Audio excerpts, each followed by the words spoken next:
Ano bang ginagawa mo dito? So, naalala mo na ako?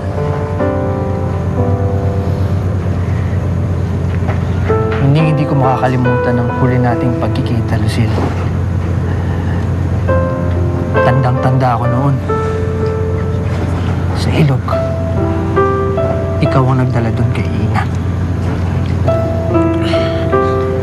Ano ka ba naman? Ang tagal na panahon na yun eh.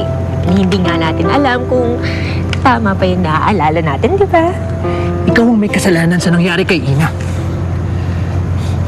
Lindon, hindi ako nagpunta dito para makipagturuan sa'yo kung sino ang may kasalanan sa nangyari dati. Ano ka ba? Ang tagal-tagal na nun eh. Sino pa bang nakakaalala? Ano pa talagang pinunta mo dito? Ikaw. Gusto ko lang makita kung kumusta ka na, anong kalagayan mo. Kung anong nangyari sa'yo. Pero, di ba, mayaman kayo dati. Bakit dito ka na lang nakatira? Mahabang kwento.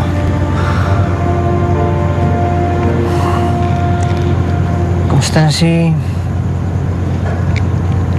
Macardo? Kumusta na siya? Palang ka na naman! Wala kang silbi! Wala kang silbi! Tignan mo ginawa mo! Tignan mo yung ginawa mo! Ma'am, tama na. Alis! Bakit ba dito mo nilagay yung inutil na yan? Oo! Linisin mo na mabuti yan, ha? Ayoko ng bahay na makalat! O sige po! Kasi! Ma'am, tama na po. Tintik! Bilisan mo, alis!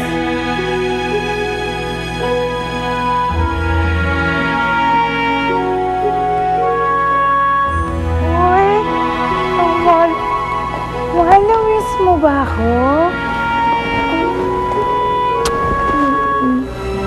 Miss kita. Miss mo. Oo. Umiiyak ka na naman, ha? Ah, namiss ka lang yan. Kumain ka na ba? Paghahanda kita ng pagkain. Sige po. Huwag ka na umiiyak. Ang buhay nga naman talaga, ano? Parang gulong.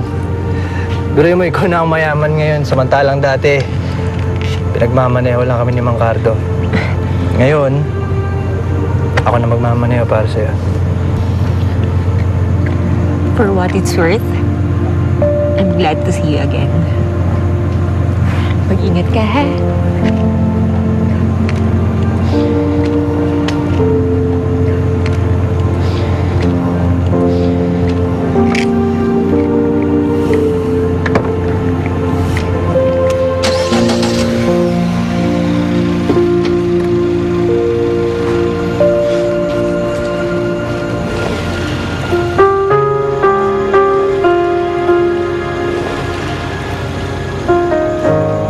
Ayos ako, Lindo na.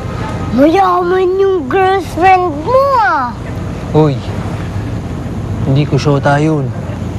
Huwag ka kasi dyan magpakipot-kipot dyan, eh. Nakita mo naman ang gara ng Wilsa. Tapos ang ganda ng mukha. Tapos may mukhang may pera na. Akala ko ba pag-iimpake mo ako? Yay! Sasama ako!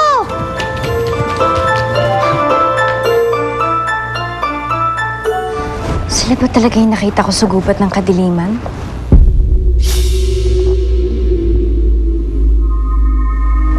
Ang inang at itang ni Gwendina. Pero hindi ko na dapat isipin yun ngayon. Dahil ang importante, pwede na akong lumabas.